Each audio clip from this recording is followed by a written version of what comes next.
전영화백은 굉장히 영리하고 정치적인 화가였습니다.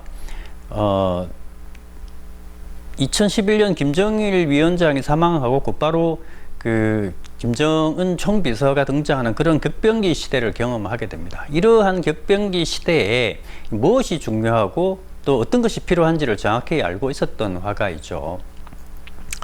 보통 이제 노송청광, 그러니까 황년준 화백의 노송청광이라는 그림이 전영화백의 소나무 그림에 그대로 투영되어 있는데, 앞서 이 황년준 화백은 제목에 비해서 그 표현하는 방법이 좀 잘 맞지 않는 요소가 좀 있었습니다.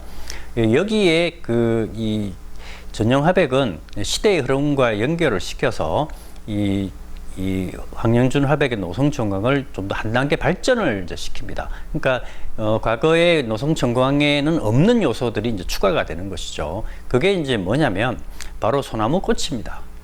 이 소나무꽃은 이 전영화백이 그리는 소나무에 일관되게 표현되어 있어요. 사실 그 소나무꽃을 그리는 것은 약간의 위험성이 있는 것도 사실이에요. 이게 무슨 말이냐면 이 소나무의 핵심적인 요소는 소나무꽃이나 뭐 솔방울 이런 것이 아니거든요. 이 소나무의 핵심적인 요소는 사실은 솔잎알입니다. 이게 파릇파릇하고 직선적인 느낌의 그 솔잎알이만 그려도 누군지 다 소나무인지를 알 수 있게 되죠. 소나무꽃은 보통 4월에서 5월 정도에 핀다고 알고 있는데, 이렇게 4월에서 5월이라는 계절 그 시간적인 제약이 존재하죠. 소나무꽃을 그리게 되면. 이게 무슨 말이냐면 가을이나 겨울 소나무를 그리기가 어렵다는 문제가 발생하잖아요. 그런데 그 전영화백은 가을이든 겨울이든 봄이든 관계없이 소나무꽃을 일관되게 그립니다. 사실 그런 시간적인 요소를 이제 무시하는 거죠. 말은 무시고 어떤 의미에서는 확장입니다. 이렇게 소나무꽃을 그렇게 일관되게 그리는 데는 이유가 있습니다. 그게 뭐냐면 혁명 전통이, 그러니까 완성된 혁명 전통이 이제 노송의 상징인데, 이 노송이 서서히 늙어갈 거잖아요. 뭐 빛나는 혁명 전통을 가지고 있긴 하지만 그것이 시간이 지나가면 서서히 이렇게 늙고 병들어가고 쇠퇴해 간다는 것도 일반적인 것인데, 이 전영화백은 소나무꽃을 너머로 해서 이 소나무가 새롭게 다시 부활한다, 다시 새로운 형태로 이렇게 새 생명을 갖는다, 이런 의미까지 이제 확장을 시켜가는 것이죠.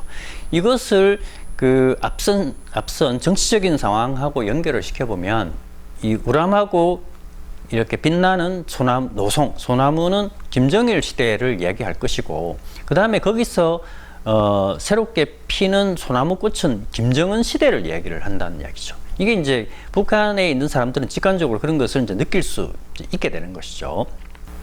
노송이 과거의 영광, 완성된 전통이지만 과거의 영광을 부여안고 서서히 늙어가는 나무가 아니라 끊임없이 꽃을 피우고 전성기를 새롭게 맞이하는 그런 나무다라고 하는 것을 정치적으로 연결시켜 가지고 김정은 시대는 과거의 전통을 단순하게 계승하는 것이 아니라 이 전통을 바탕으로 해서 더 나은 세대, 더 나은 시대를 만들어낸다, 뭐 이런 의미까지 이렇게 연결될 수 있는 것이죠.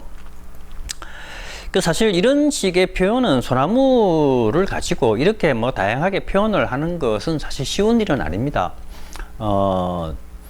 그런 부분에서 그 전영화백은 굉장히 정치적이다라고 얘기하는 것이, 과거의 전통을 받아서 그림을 그리되 여기에 새로운 상징을 끊임없이 부여하고 또 거기에 맞는 어떤 표현 방법을 찾아내면서 사람들한테 이것은 이런 상징이야, 이런 느낌이야라고 하는 것을 이제 이렇게 알려내고 상징을 만들어서 알려주는 그런 것이죠. 이것은 보통 화가들이 기존의 상징을 그대로 사용을 하고 답습하듯이 사용을 하고 거기에 맞춰서 그림을 그리는 것과는 조금 다른 행보라고 볼 수 있습니다. 그 상징을 만들어서 적극적으로 사람들한테 알려내는 역할, 이런 것들이 상당히 정치적이다, 이렇게 이야기를 할 수 있는 것이죠.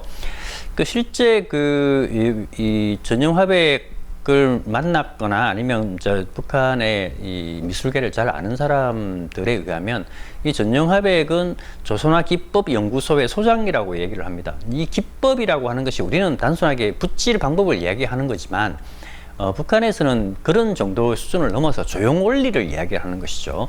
앞서 전용화백이 소나무 그림의 뭐 전통적인 요소, 또 시공간을 확장하는 이 방법, 그 다음에 뭐 이런 여러 가지 기법들을 집어넣고 이제 실험을 하는 게 있는데, 이게 사실 그 조선화의 일반적인 조선화의 방식하고는 다른 거거든요. 그러니까 이런 것을 수용하려면 강력한 정치적 힘이 있어야 되고, 이런 것들을 통해 가지고 정치적인 내용들을 그림 속에 이렇게 녹여내는 이런 역할을 이제 하고 있지 않을까 이렇게 생각이 되는데, 전용화백은 그 엄밀히 따져 보면 그 조선화의 다시 말하면 북한 미술계에서도 이제 화가로서의 명성도 있지만 행정가, 그 뭐 미술계의 행정가라는 게 뭐겠어요? 지금은 우리로 치면 뭐 국립현대미술관 관장이나 아니면 뭐 그런 이 역할을 하는 것이죠. 이를테면 뭐 북한의 뭐 행정부나 당이 있으면 그것과 미술 쪽을 연결하는 어떤 정치적인 사업들을 해가고, 그것이 그런 역할을 하는 사람을 행정가라고 이제 표현을 할 텐데, 그런 부분에 굉장히 실세로 그렇게 알려져 있습니다. 그만큼 정치적인 부분에 뛰어나다는 이야기를 할 수 있죠. 그림 속에 아무리 많은 정치적인 내용, 뭐 알맹이를 집어넣는다고 해서 그것을 모든 사람이 다 알 수 있는 것은 아닙니다. 그림이 명작이 되기 위해서는 그런 내용과 관계없이 직관적으로 일단 그림이 멋있어야 하거든요. 아름답고 멋있어야 하지만 대중들은 수용을 하게 되는데, 그림 속에 막 그 어떤 정치적 내용만 많이 집어넣게 되면 이게 뭐 선전화가 되지 않겠어요? 포스터가 되거나.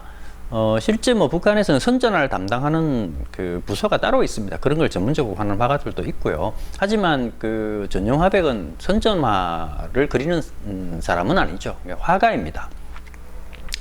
그래서 그 전용화백의 그림은 어찌 보면 굉장히 전형적이고 교과서적인 그림이다, 이렇게 이제 이야기를 할 수 있어요. 이 소나무 그림이.